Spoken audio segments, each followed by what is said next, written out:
नमस्कार, मैं हूं जावेद हुसैन और आप देख रहे हैं the crime file India news पर। फिल्मों में आपने जासूस और जासूसी को लेकर कई कैरेक्टर देखे होंगे, लेकिन क्या आपको पता है कि रियल लाइफ में प्राइवेट जासूस कैसे होते हैं, किस तरीके से वो काम करते हैं और सोसाइटी में उनका रोल कितना अहम होता है? जी हाँ, हम बात कर रहे हैं देश के उस प्राइवेट डिटेक्टिव की जो पूरे दुनिया के मंच पर भारत को रिप्रेजेंट कर रहे हैं। पूरे भारत के डिटेक्टिव एसोसिएशन के वो प्रेसिडेंट हैं और वर्ल्ड डिटेक्टिव एसोसिएशन के वो डेजिग्नेटेड डायरेक्टर भी हैं। संजीव देसवाल, आपका बहुत बहुत स्वागत है द क्राइम फाइल के शो पर।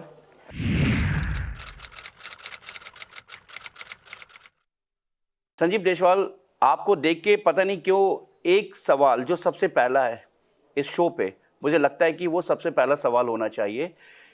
वो केस जो आपने बहुत बारीकी से देखी थी, आखिर वो केस क्या था जो देश के जो बड़े मिनिस्टर्स थे उनके दफ्तर में ऑडियो डिवाइस मिला था? जावेद जी, हमें समझना होगा कि जब इतने बड़े मिनिस्टर्स के ऑफिस के अंदर किसी तरीके के बगिंग्स लगाए जाते हैं और वहाँ से इंफॉर्मेशन कलेक्ट की जाती है तो इसके पीछे कौन हो सकता है, सबसे पहले मोटिव समझना होगा। जब वो इन्वेस्टिगेशन मेरे पास आई तो मुझे लगा कि ये इन्फॉर्मेशन बाहर की जो डिटेक्टिव एजेंसीज़ हैं या गवर्नमेंट एजेंसीज़ हैं उनको ये इन्फॉर्मेशन चाहिए होगी, और वो इन्फॉर्मेशन लेने के लिए किस तरीके की बगिंग कर सकते हैं ऐसे ऑफिसेज के अंदर, उसके ऊपर हमारी महारत हासिल थी और हम जानते थे कि किस तरीके के बग वहाँ लगाए जा सकते हैं। जब इन्वेस्टिगेशन मेरे पास आई तो वहाँ पे जब हमने इन्वेस्टिगेशन की तो पता चला कि पूरे मंत्रालय के अंदर जहाँ जहाँ पॉइंट्स ऐसे थे जहाँ मीटिंग्स होती थी, जहाँ पे बड़े मिनिस्टर्स बैठते थे, जहाँ पे किसी तरीके के कहते हैं फैसले लिए जाते थे, डिसीजन लिए जाते थे, वहाँ पे कहीं ना कहीं हर टेबल के नीचे और चेयर के नीचे टेबल छोटे छोटे बक्स लगे हुए थे। काफ़ी सुर्खियों में था ये जो इंसिडेंट हुआ था उस वक्त। उस टाइम ये समझ लीजिए कि सबसे हाईलाइटेड केस था, क्योंकि प्रणब मुखर्जी वित्त मंत्रालय में थे उस वक्त। वित्त मंत्रालय में सारी इन्फॉर्मेशन, वित्त मंत्रालय का मतलब है कि आपके देश के अंदर जितना भी बिजनेस, जितना भी कहते हैं हो रहा है, उसकी सारी इन्फॉर्मेशन प्रणब मुखर्जी के दफ्तर में, प्रणब मुखर्जी के दफ्तर में, एक एंटोनी उनके दफ्तर में। अब एक और बड़े नेता जिनका दफ्तर था शायद पी चिदम्बरम के दफ्तर में बिल्कुल बिल्कुल आप सही कह रहे हैं, क्योंकि काफ़ी पुराना केस हो चुका है, ये कम से कम 15-16 साल के आसपास हो चुका है इस केस को। लेकिन सबसे बड़ी हैरानगी की बात थी कि उनके ऑफिस के अंदर इस तरीके की बगिंग करना, उसके लिए बहुत स्किल्स चाहिए। उसके लिए आपको कोई ट्रैप करके ऐसी वहाँ पे वीक पर्सनैलिटी को ढूंढना होता है, जिस वीक पर्सनैलिटी को ढूंढ के आप उसको ट्रैप करके उसके थ्रू आप वहाँ पे बगिंग करवाएंगे, क्योंकि आप तो खुद एंट्री कर नहीं सकते हैं। तो इस तरीके की जो बगिंग हुई थी वहाँ पे, उस बगिंग को हमने कैसे डिटेक्ट किया, हमने वहाँ जगह जगह ढूंढा। वहाँ पे हमें च्युइंगम्स मिले, च्युइंगम्स में हम लोगों ने क्वेश्चंस उठाए कि भाई च्युइंगम के ऊपर या तो बग के प्रिंट्स होंगे या फिर किसी जो भी ऑफिस में एम्प्लॉयज़ हैं उनका जो कहते हैं लार्वा होगा, वो कहते हैं लार वगैरह बॉडी की जो भी होती है वो उसके अंदर मिलेगी, तो डीएनए से पता चल सकता है। एक चीज़ ये समझना चाह रहे हैं कि सरकारी डिपार्टमेंट, ए.के. एंटनी उस वक्त मिनिस्टर थे, उनको उनके ज़िम्मे एक कार्यभार था, पी चिदम्बरम थे और ए.के. एंटनी थे, इसके अलावा एक और पी प्रणब मुखर्जी। तो क्या एज ए प्राइवेट डिटेक्टिव क्या आपको इन्वेस्टिगेशन के लिए कॉल था या आप कैसे पैरेलल वहाँ पे? क्योंकि लोग ये सवाल जानना चाहते हैं ना कि एक प्राइवेट डिटेक्टिव आप फर्म है, आप ऑल इंडिया प्रेसिडेंट भी हैं, वर्ल्ड एसोसिएशन ऑफ डिटेक्टिव के आप डेजिग्नेटेड डायरेक्टर भी हैं, तो उस वक्त क्या आपको कॉल आया था या आप इंडिविजुअल किसी फॉर्म के थ्रू या कैसे पहुंचे वहां पे? हुआ ये था कि इस तरीके की जब खबरें उठनी शुरू हुई और विपक्ष ने सवाल उठाने शुरू किए तो नेचुरली वहाँ पे कुछ चीज़ें पकड़ी गई, जैसे कि च्युइंगम्स पकड़ी गई और 16 जगह वो च्युइंगम्स पकड़ी गई आईबी के द्वारा। जब आईबी ने उस च्युइंगम्स को पकड़ा, वो एक तरीके से केस प्रॉपर्टी थी, तो मेरे व्यूज़ लेने के लिए, मेरा ओपिनियन लेने के लिए मुझे कई मीडिया हाउस ने कहते हैं एंगेज किया कि आप बताइए कि आपको क्या लगता है। तो अच्छा, मीडिया के बेस पर आपको वहाँ बुलाया गया? नेचुरली तो मीडिया उस वक्त स्टार न्यूज़ बहुत कहते हैं चर्चित था, क्योंकि स्टार न्यूज़ अब तो शायद बंद हो चुका है। तब स्टार न्यूज़ ने काफ़ी इसके ऊपर काफ़ी दीपक जी थे शायद उस वक्त। हाँ, एक प्राइवेट चैनल पे उस वक्त आपको बुलाया गया होगा। हाँ जी। तो वहाँ पे मुझे बुलाया गया, वहाँ पे उस इन्वेस्टिगेशन को पूछा गया। तो जब मैंने बताया कि इस च्युइंगम को अगर केस प्रॉपर्टी के रूप में भी रखा गया है तो उस च्युइंगम के ऊपर कहीं ना कहीं उनके प्रिंट आए होंगे जो बग छुपाए गए होंगे, और अगर प्रिंट नहीं आए होंगे तो कम से कम उन लोगों को पकड़ा जा सकता है जिन्होंने ये च्युइंगम चिपकाई थी वहाँ पे। क्योंकि जो आपकी बॉडी का कहते हैं जो भी बॉडी की लार वगैरह जो उसके अंदर होगी उसको हम लोग फॉरेंसिक एक्सपर्ट के द्वारा पता कर सकते हैं। लेकिन पता चला कि आईबी ने उस केस प्रॉपर्टी को डिस्ट्रॉय कर दिया था। ये बड़ी हैरानगी की बात थी। या तो इसकी दो वजह थी, या तो वो ये नहीं चाहते आईबी थे, ने उस केस प्रॉपर्टी को डिस्ट्रॉय कर दिया था, क्योंकि मेरे पास कॉल्स आई काफ़ी आईबी के नाम पर। अब मुझे नहीं पता वो आईबी ने कॉल की थी या अच्छा, किसने आपको की थी। कॉल आई IB हाँ, के मेरे को नाम पे? कॉल आई कि आपको इस केस के दरमियान इस कॉल, हाँ, जब मैंने ये इन्वेस्टिगेशन की रिपोर्ट्स कहते हैं मीडिया पे चलनी शुरू हुई और मेरे व्यूज़ आने शुरू हुए, तो मुझे आईबी के नाम पे कॉल आई। अब मुझे नहीं पता वो आईबी ने कॉल की थी, आईबी के नाम पे क्या किसी और ने। सीसीटीवी भी उस वक्त एग्जामिन किया गया था, क्योंकि सीसीटीवी भी मंत्रालय में होते हैं? देखिए, सीसीटीवी आपके हमेशा आउट में कहते हैं गैलरीज में इस जगह होते हैं, उस कमरे में नहीं हो सकते जहाँ पे मीटिंग्स होनी है, इंपॉर्टेंट मीटिंग्स होनी है, वहाँ पे कभी सीसीटीवीज नहीं होते हैं। फिर इसका खुलासा कैसे हुआ? क्या इसका खुलासा, आपके हाँ, इसका खुलासा ऐसे हुआ कि जब हमने कहा कि च्युइंगम के अंदर जो वो था उसको फॉरेंसिक एक्सपर्ट से कहते हैं आप लोग एग्जामिन कर सकते थे, तो उन्होंने कहा उसको तो हमने डिस्ट्रॉय कर दिया। मतलब वो बात आई गई होगी कि वो जो केस प्रॉपर्टी थी वो है कहाँ, तो किसी को पता नहीं था वो केस प्रॉपर्टी कहाँ है। तो जब केस प्रॉपर्टी छुपाई जाती है तो उसकी दो वजह होती है। पहली वजह ये कि आईबी को पता है या हमारी गवर्नमेंट इंटेलिजेंस को पता है कि इसके पीछे कौन है, और उनके ऊपर नज़र रखने के लिए उसको डिस्क्लोज नहीं किया गया, नंबर वन। नंबर टू, गलती से, क्योंकि कई बार स्किल्स की कमी होती है, गलती से उस केस प्रॉपर्टी को डिस्ट्रॉय कर दिया गया ये सोच के कि ये तो चिंगम है, इसमें क्या होगा, जबकि च्युइंगम लेकिन ऑडियो डिवाइस मिलना तो बहुत बड़ी बात है। बहुत बड़ी बात है। सबसे उस बड़ी वक्त बात मौजूदा है, सरकार थी उस वक्त। सबसे बड़ी बात है कि किसी भी मंत्रालय के अंदर 16 जगह च्युइंगम का मिलना इंपॉर्टेंट इसलिए हो जाता है कि आप वहाँ पे बग इमीडिएटली प्लांट नहीं कर सकते हैं। तो कोई कैसे प्लांट करेगा? आप चिंगम खा रहे हैं, चिंगम निकालिए, बग निकालिए, ऑन करके उसे चिपका दीजिए, तो आपको प्लांट करने में हार्डली 5 से 10 सेकंड लगेंगे। लेकिन अगर आपको कहीं अलग जगह प्लांट करना है, कहीं उसको चिपकाना है किसी और चीज़ से, आपको टेप भी ले जानी पड़ेगी, मुंह में चिंगम खाते हुए जा रहे इसके हैं। पीछे का मकसद क्या हो सकता है? आप एक प्राइवेट डिटेक्टिव है, आपने कई बड़े केसेस मतलब देखे हैं, आपने अपने फॉर्म के थ्रू भी सॉल्व किए हैं। इस केस में पीछे मोटिव क्या था? कुछ मोटिव एक ही हो सकता है कि इंटरनेशनल जितने भी एजेंसीज हैं हमारे देश की, हाँ, इंटरनेशनल कहते हैं investigation agencies, government intelligence agencies, वो इन्फॉर्मेशन गैदर कर रही होंगी हमारे सरकार की, हमारे देश की, कि किस तरीके के कहते हैं फैसले हो रहे हैं, किस तरीके की इन्फॉर्मेशन यहाँ मिल सकती हैं जो आगे कहते हैं फ्यूचर में काम आए। और इसमें कोई दो राय नहीं कि पूरी दुनिया के अंदर आज भी हर देश की इंटेलिजेंस एजेंसी हर देश में काम कर रही है। अगर आप अभी देखें ईरान का जैसे युद्ध चल रहा है, ईरान को कैसे पता है कि कहाँ कहाँ उनको बम फेंकना है? सऊदी अरबिया में अगर फेंक रहे हैं या कहीं कहीं और फेंक रहे हैं तो उन्हें कहाँ से इन्फॉर्मेशन मिल रही है? या इजराइल को कैसे पता है कि ईरान में कहाँ बम फेंकना है? तो इसका मतलब पहले से इंटेलिजेंस इन्फॉर्मेशन है ना। तो इंटेलिजेंस इन्फॉर्मेशन हर देश अपने राइवल देश के प्रति इन्फॉर्मेशन गैदर कंटिन्यू करते रहते हैं।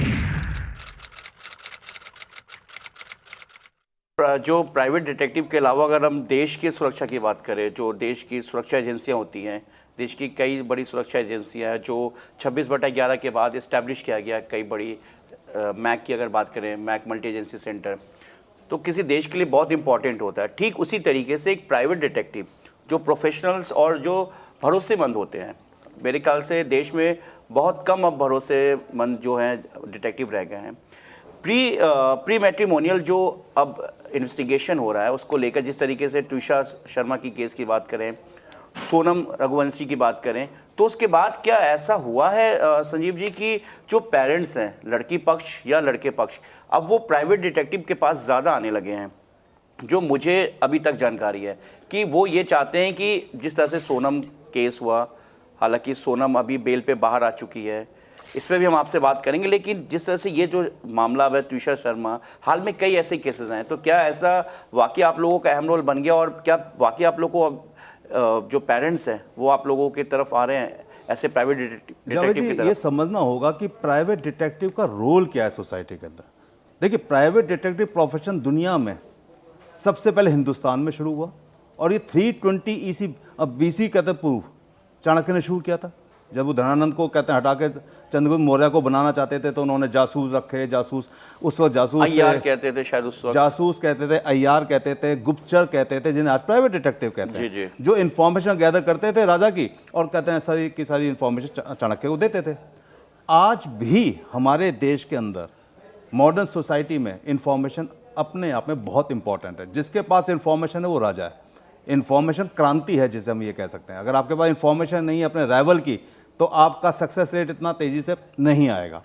अब ऐसी कंडीशन में ये कहना कि प्री मैट्रिमोनियल इन्वेस्टिगेशन में प्राइवेट डिटेक्टिव का रोल, तो प्राइवेट डिटेक्टिव का रोल सिर्फ प्री मैट्रिमोनियल इन्वेस्टिगेशन में नहीं है। जहाँ पे भी संभावना है शक की, जहाँ क्राइम नहीं हुआ है लेकिन संभावना है शक की, वहाँ प्राइवेट डिटेक्टिव का रोल शुरू हो गया। लेकिन एक लड़की की अगर माँ की बात करें ट्विशा केस को लेकर, अगर सोनम रघुवंशी केस को देखें, तो एक लड़के पक्ष के माँ बाप की बात करें तो वो प्राइवेट डिटेक्टिव की तरफ ज़्यादा मतलब हायर कर रहे हैं, या उनसे पहले, शादी से पहले वो मुलाकात कर रहे हैं, उनसे जानना चाहते हैं, चाहे वो लव मैरिज हो या अरेंज मैरिज हो। तो ऐसे में मतलब ये जो रेशो ये बढ़ता जा रहा है और बहुत अहम रोल हो जाता है प्राइवेट डिटेक्टिव का। जावेद जी, इसमें कोई दो राय नहीं है कि जिस सोसाइटी में हम रह रहे हैं यहाँ पे अब परिवार काफ़ी कहते हैं अकेले हो गए हैं। पहले कहते हैं हम लोग ग्रुप में रहते थे, अब कहते हैं कहीं मदर फादर रह रहे हैं, उन्हें अपने बच्चों के बारे में पता नहीं है, किसी ने अपने बच्चे की शादी करनी है, तो नेचुरली इन्फॉर्मेशन तो चाहिए। अब इन्फॉर्मेशन हमारी जो सोसाइटी है बहुत तेज़ी से अपडेट हो रही है। यहाँ पे अगर आप समझने की कोशिश करें, पहले मॉल नहीं थे, पब नहीं थे, इस तरीके की कहते हैं लाइफ नहीं थी जो लाइफ स्टाइल अब है। ऐसी कंडीशंस में लोगों को लगता है कि जिससे हमारे बच्चे की शादी होने वाली है वो किस तरीके की मूवमेंट है, उनकी क्या नेचर है, कहीं उनके अपने कहीं और किसी के साथ ज़्यादा अफेयर तो नहीं है या किसी के साथ ज़्यादा दोस्ती तो नहीं है, ये सारी चीज़ें पता होनी चाहिए। उसके बाद वो फ्यूचर प्लानिंग करते हैं। अब इन्वेस्टिगेशन में अगर आप ये समझें कि सिर्फ प्री मैट्रिमोनियल, तो मैंने आपको बताया कि किसी भी तरीके के केस में चले जाइए आप जहाँ पे क्राइम होने की संभावना है लेकिन क्राइम हुआ नहीं है, क्योंकि जब क्राइम हो जाता है तो पुलिस की। लेकिन इस मामले को देख के जो अभी ट्विशा का मामला, ट्विशा हो या सोनम रघुवंशी जो अभी गुजरा, कई ऐसे मामले, इसमें कहीं ना कहीं पेरेंट्स का कंसर्न जो है वो अपने बच्चों के लिए, चाहे वो लड़का हो या लड़की, बहुत ज़्यादा बढ़ गया है। और ऐसे में प्राइवेट डिटेक्टिव जितने भी जो देश के प्रोमिनेंट हैं, कहीं ना कहीं पेरेंट्स देश के हर कोने में उनको नॉक कर रहे हैं। देखिए 35 साल से मैं इस प्रोफेशन के अंदर हूँ। ऐसा नहीं था कि शुरू में कहते हैं प्राइवेट डिटेक्टिव्स को इस काम के लिए हायर नहीं किया जाता था। शुरू से ही प्री मैट्रिमोनियल के लिए हायर किया जाता था और प्री मैट्रिमोनियल हायर करते करते फिर उसके साथ उनके पहले तो लॉयल्टी चेक के लिए भी किया जाता था हायर। देखो लॉयल्टी टेस्ट के लिए तब भी किया जाता था, आज भी किया जाता है, जैसे आज भी किया जाता है। अब जैसे ट्विशा के केस की अगर हम बात करें तो देखिए ट्विशा के केस में आपको समझना होगा कि क्या जो ट्विशा की मौत हुई, क्या सच में वो मौत हत्या थी या सुसाइड थी या उससे भी आगे बढ़ के अबैटमेंट ऑफ सुसाइड थी। क्योंकि किसी भी केस के अंदर हमेशा सामने वाला कितना स्मार्ट है वो बहुत जरूरी है। मोटिव क्या है, किस तरीके की प्लानिंग की गई है, किस तरीके के वहाँ पे आपको एविडेंस मिल रहे हैं।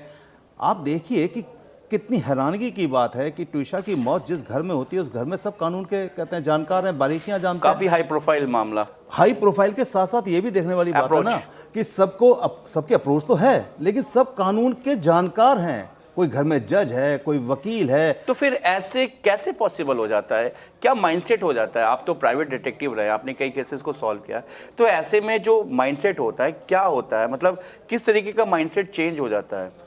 देखिए अगर हम अपराधियों का माइंडसेट अच्छा समझें, चल रहा होता है, फिर उसके बाद देखिए सब कुछ अच्छा चल रहा होता है और कई बार गुस्से में भी कदम उठ जाते हैं और कई बार प्लानिंग के साथ भी कदम उठाए जाते हैं। जब प्लानिंग के साथ कदम उठाए जाते हैं तो उसमें प्लान बी एक बनाया जाता है, जो मैं आपको बताना जरूर चाहूंगा, क्योंकि प्लान बी क्या होता है। जहाँ पे लोग ऐसे केसेस में प्लान बी भी होता है। बिल्कुल प्लान बी होता है, क्योंकि लोग एजुकेटेड होते हैं, लोग कानून के जानकार होते हैं, लोगों को पता है कि जब कभी भी ऐसी घटना घटेगी तो नेचुरली हम हाई प्रोफाइल लोग हैं तो ये कहते हैं मीडिया में उठना ही उठना। तो प्लान बी क्या सिर्फ हाई प्रोफाइल वाले ऐसे केसेस में होता है या जो लोअर मिडिल होते हैं या मिडिल होते हैं उनके पास भी प्लान बी होता है? प्लान बी उनके पास नहीं होता। प्लान बी हमेशा उन्हीं लोगों के पास होता है जो समझदार हैं, पढ़े लिखे हैं, इंटेलेक्चुअल हैं और वाइट कॉलर क्रिमिनल्स हैं।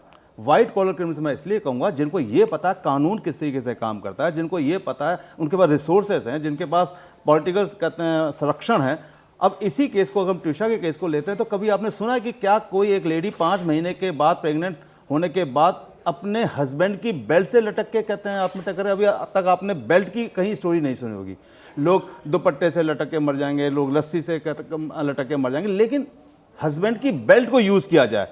अब हस्बैंड की अगर बेल्ट को यूज भी किया गया तो हैरानगी की बात है कि पुलिस खुद बोलती है कि वो बेल्ट हमारे पास 2 दिन थी, पोस्टमार्टम रिपोर्ट हमने नहीं भेजी। डिटेक्टिव का जो इन्वेस्टिगेशन है वो बोल रहा है। एग्जैक्टली तो पोस्टमार्टम के लिए आपने आला हथियार नहीं भेजा, आला हथियार बहुत इंपॉर्टेंट होता है क्राइम सीन के किसी ऊपर। क्राइम सीन के लिए बिल्कुल, क्राइम सीन के ऊपर अगर सबसे आला बड़ा हथियार को evidence- गैप कर दिया जाए तो वो ही तो सॉलिड एविडेंस है। अब प्लान बी आप समझने की कोशिश कीजिए। प्लान बी ये कहता है कि ये जो केस है, आज काफी शोर मच रहा है, मीडिया भी इस केस बड़ा को उठा रहा चौंकाने है। वाली बात बता रहे हैं आप। हाँ बिल्कुल, मीडिया भी काफी कहते हैं तेजी से इस केस को उठा रहा है, कोई दो राय नहीं है, मीडिया उठाएगा बिल्कुल। मीडिया की ड्यूटी बनती है कि बात को सामने लाए, लोगों को एक्सपोज करने की कोशिश करे, लोगों की जो भी पुलिस की कार्यशैली है या कमजोरियां हैं उनको लोगों के सामने लाए, ताकि जिससे पुलिस का पे प्रेशर बने, पुलिस अच्छा काम करे, भाई क्रिमिनल क्राइम भी करे और किसी वजह से वो बच भी निकले। अब इसमें प्लान बी कैसे काम कर रहा है? प्लान बी ऐसे काम कर रहा है कि आज की तारीख में ये केस काफी शोर मचा रहा है, कोई दो राय नहीं है कि हाईलाइटेड सारे देश में चर्चा बना हुआ सारे है। हर चैनल पे, हर अखबार पे, हर जगह पे उसका हर कोई शोर है। जस्टिस की बात कर रहा है। बिल्कुल। अब होता क्या है कि मान लीजिए आज हम बेल्ट की बात करते हैं, ये स्टोरी में आ गया कि पोस्टमार्टम पहले हुआ, बेल्ट बाद में वहां पे पहुंची, डॉक्टरों के पास बेल्ट नहीं पहुंची थी ना, डॉक्टरों के पास 2 दिन के बाद बेल्ट पहुंची लेकिन है। देखिए, आप एक प्राइवेट डिटेक्टिव हैं संजीव जी, आप देश के बाहर भी गए हैं, कई बड़े केसेस दिल्ली में आपने देखा है, बहुत नजदीक से, बारीकी से। ऐसा कैसे हो सकता है मौके पे, क्राइम सीन पे जब पुलिस पहुंचती है, एफएसएल पहुंचती है, फॉरेंसिक साइंस पहुंचती है, क्राइम टीम पहुंचती है, डॉग स्क्वाड की टीम पहुंचती है, ग्रेविटी ऑफ केस को देख के, तो ये बेल्ट कैसे 2 दिन बाद?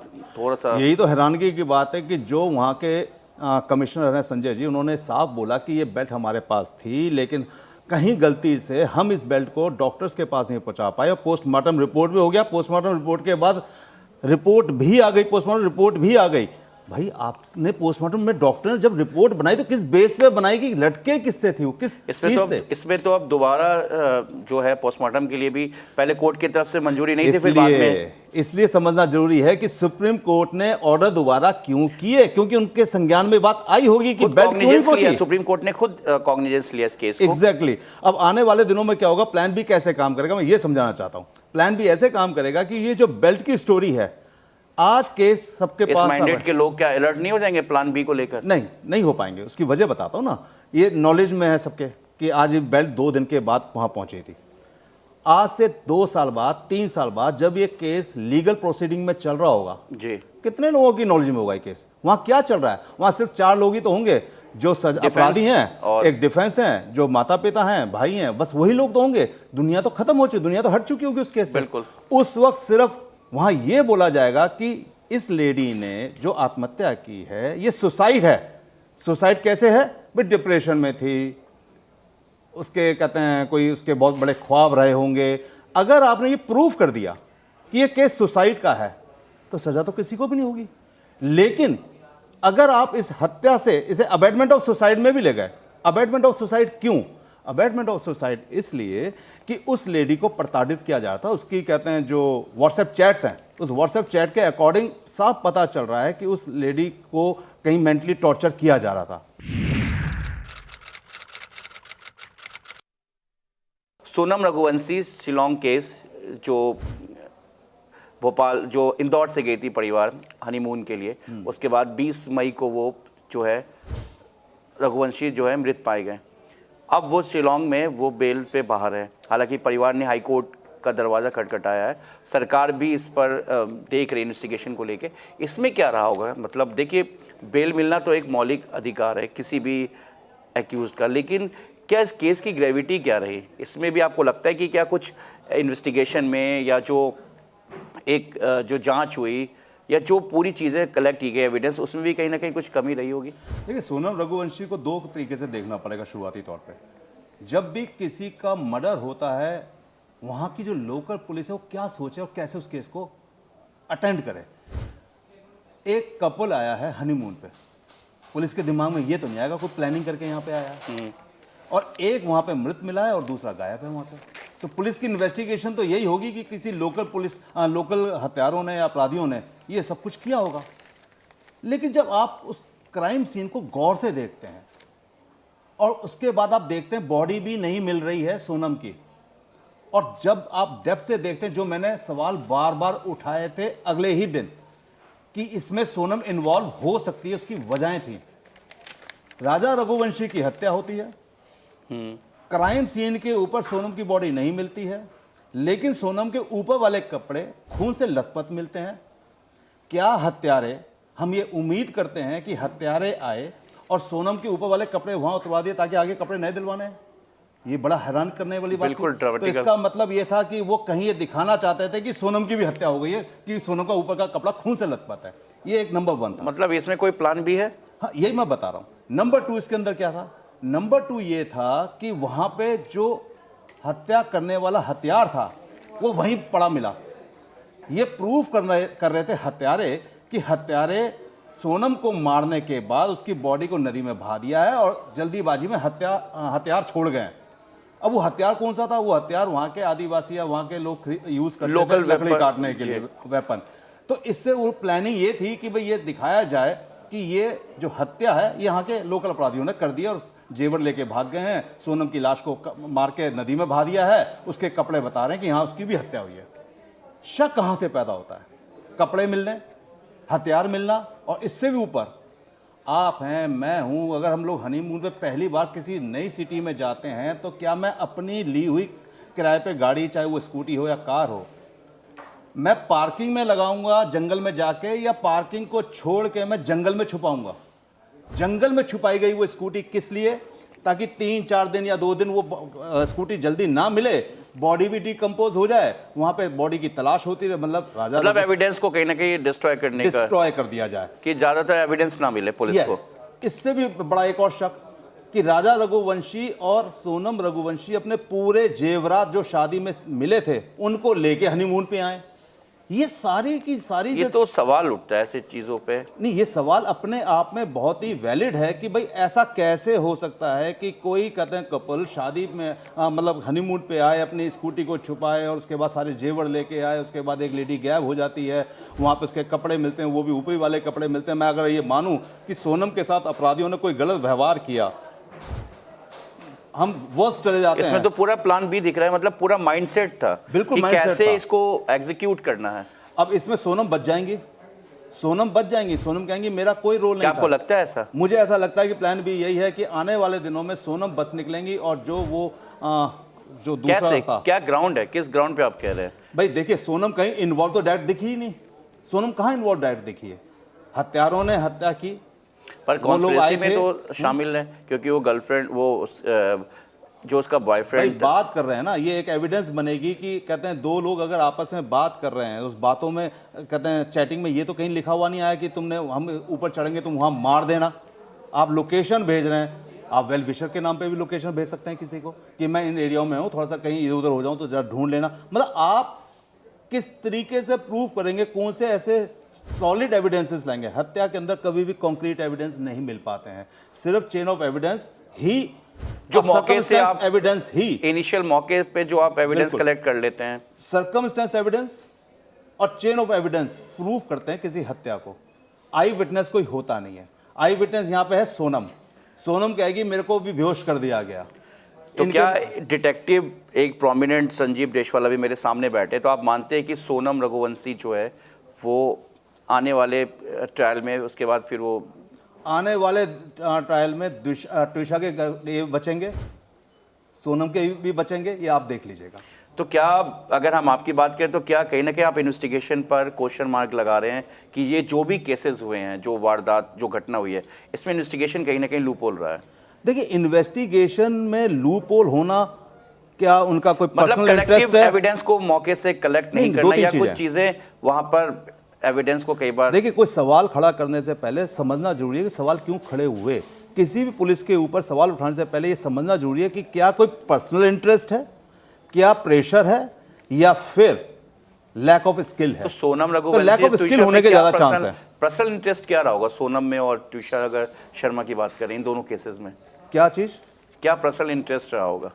पर्सनल अगर पर्सनल इंटरेस्ट की देखिए, बात पर्सनल करें, इंटरेस्ट को हम बहुत तरीके से कहते हैं, समझा सकते हैं। अगर एक डिटेक्टिव लैंग्वेज में अगर हम समझना चाहें तो पर्सनल इंटरेस्ट तो वही होता है कि थोड़ा बहुत पैसा मिल जाए, और क्या होता है। पर्सनल इंटरेस्ट से ज्यादा तो क्या कुछ ऐसा होता लगता है कि आपको हुआ होगा? नहीं। ऐसा हो सकता है, कौन सी बड़ी बात हो सकता है। क्या हमारे देश के अंदर हर रोज पुलिस वाले SIT पकड़े बनी नहीं हुई जाते हैं क्या? ट्विशा में SIT बन गई है, अब बन गई है ना, लेकिन एविडेंस तो बहुत पहले कलेक्ट कर ली गई है ना।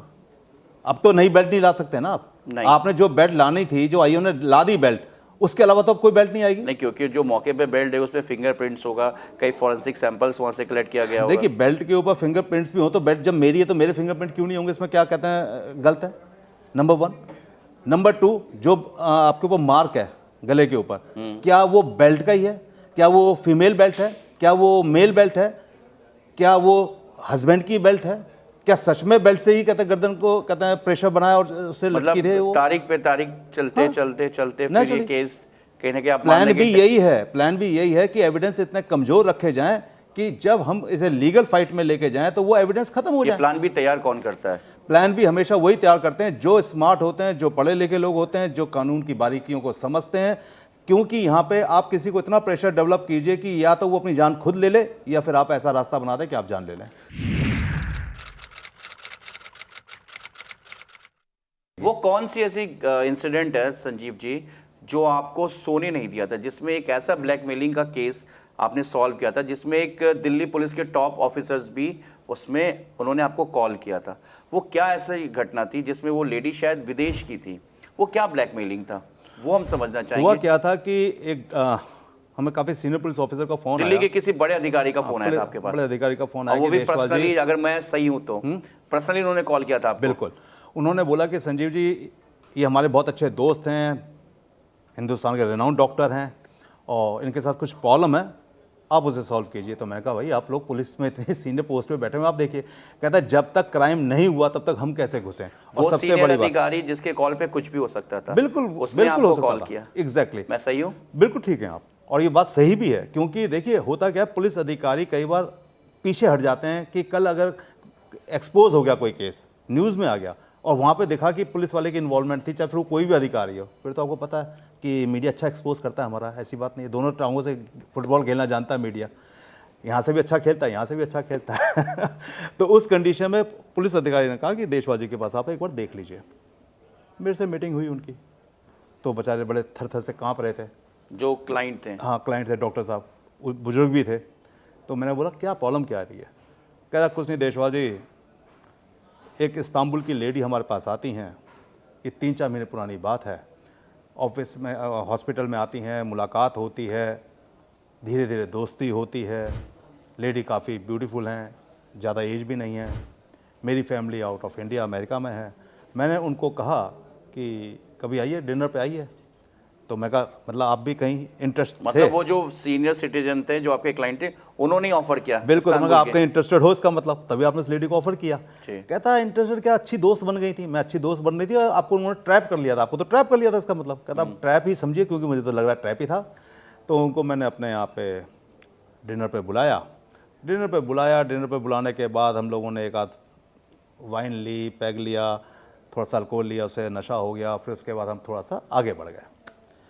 मैं कहा उसके बाद? कहते उसके बाद सब सुबह जब हम उठे तो लेडी परेशान हो गई, रोने लगी कि मेरे साथ आपने गलत किया। दिल्ली ये के किया। किसी एक बड़े होटल में?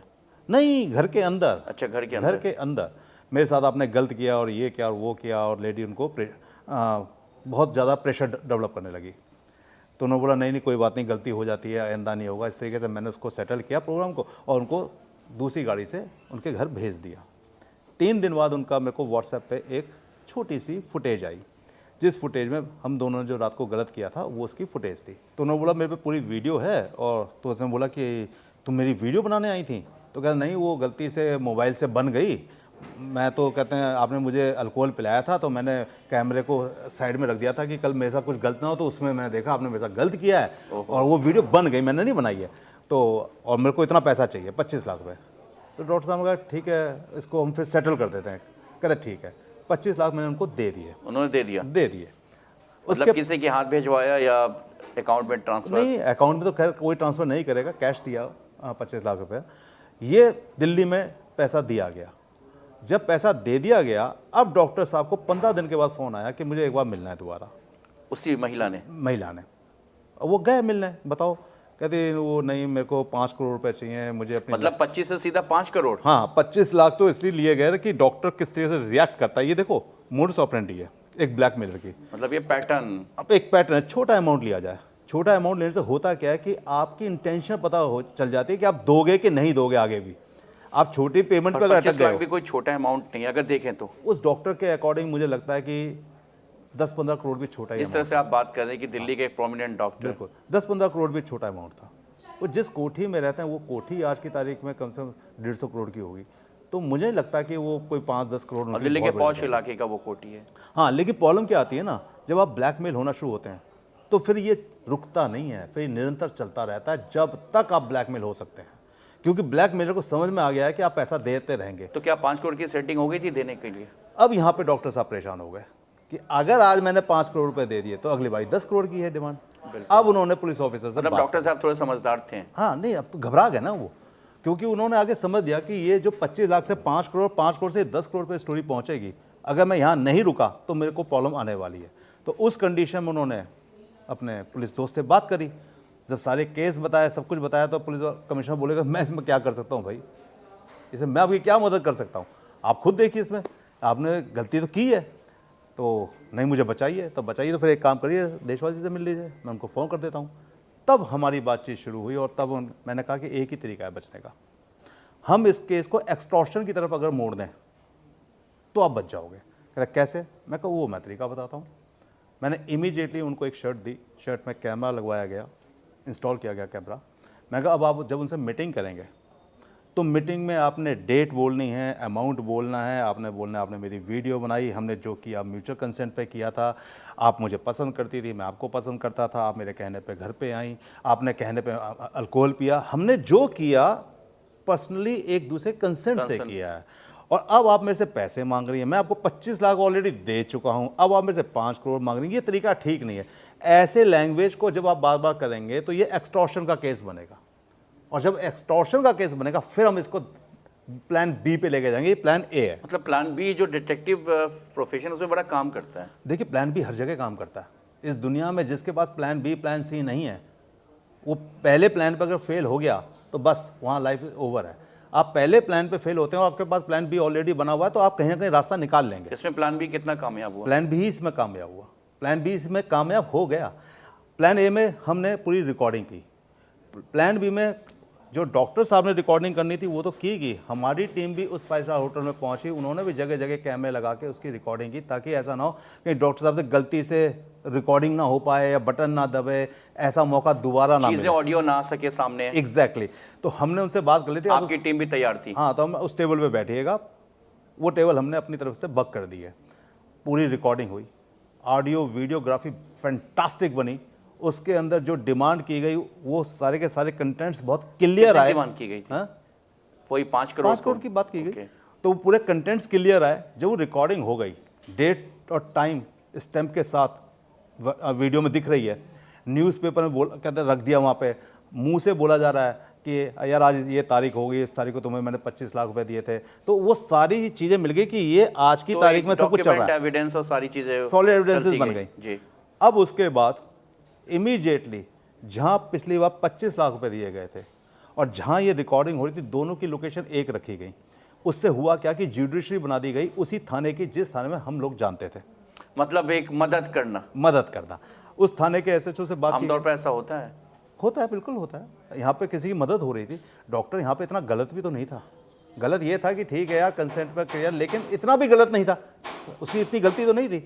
तो वहाँ पे जब जुडिशरी बन गई तब मैंने कहा डॉक्टर साहब को कि एक कंप्लेंट लीजिए, ये जाइए थाने में दीजिए, बात हो गई है। तब तक वो लेडी जा चुकी थी या? लेडी चली गई थी कि हाँ मैं 5 करोड़ देता हूँ, मैं आपको 2-3 दिन में बताता हूँ, 4 दिन में बताता हूँ, मेरे पे इमीडिएटली इतना पैसा लेडी नहीं भी है। दिल्ली में ही रुकी हुई थी? लेडी तो आराम से रुकी थी, काफ़ी टाइम से रुकी थी। तब तक लेडी को कोई फर्क नहीं लगा, इस्तांबुल की उस लेडी को? एग्जैक्टली।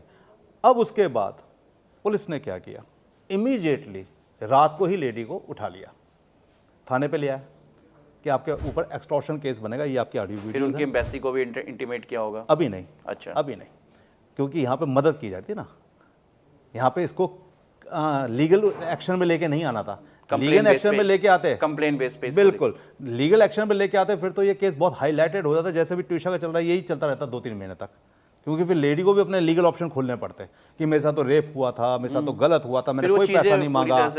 हाँ, मैंने कोई पैसा नहीं मांगा, डॉक्टर ने मुझे पैसा देने की पेशकश की है, मतलब फिर तो बहुत सारे लीगल ऑप्शंस खुल जाते हैं। तो यहाँ पे फिलहाल ऑप्शन ए पे ही काम चल रहा तो हाँ, अब प्लान बी ये था कि लेडी के ऊपर प्रेशर डेवलप किया जा रहा था कि आपके ऊपर एक्सटॉर्शन का केस बनेगा, आप डिपोर्ट की जाएंगी, डिपोर्ट करने से पहले आपको हमारे लीगल उसका जुडिशरी का सामना करना पड़ेगा, उसके लिए आपको कई साल यहाँ रुकना पड़ेगा, ज़िंदगी आपकी बर्बाद हो जाएगी, इंडिया आप कभी दोबारा नहीं आ पाओगी। ये है आपके लिए एक ऑप्शन। दूसरा ऑप्शन, सारी stories over, get lost, Istanbul भागिए और 3 साल 5 साल तक इंडिया नहीं आप आएंगे। उस वक्त थे मौजूद वहाँ पे संजीव जी? बिल्कुल थे, मजबूरी है।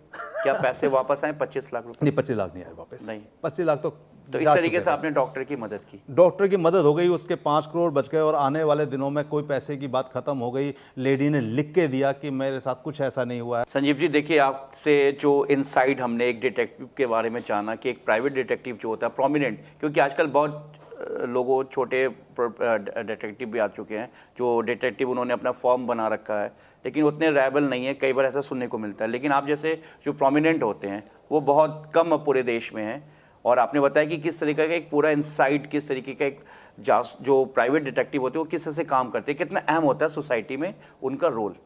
द क्राइम फाइल में आने के लिए आपका बहुत बहुत शुक्रिया। आप कुछ कहना चाह रहे थे?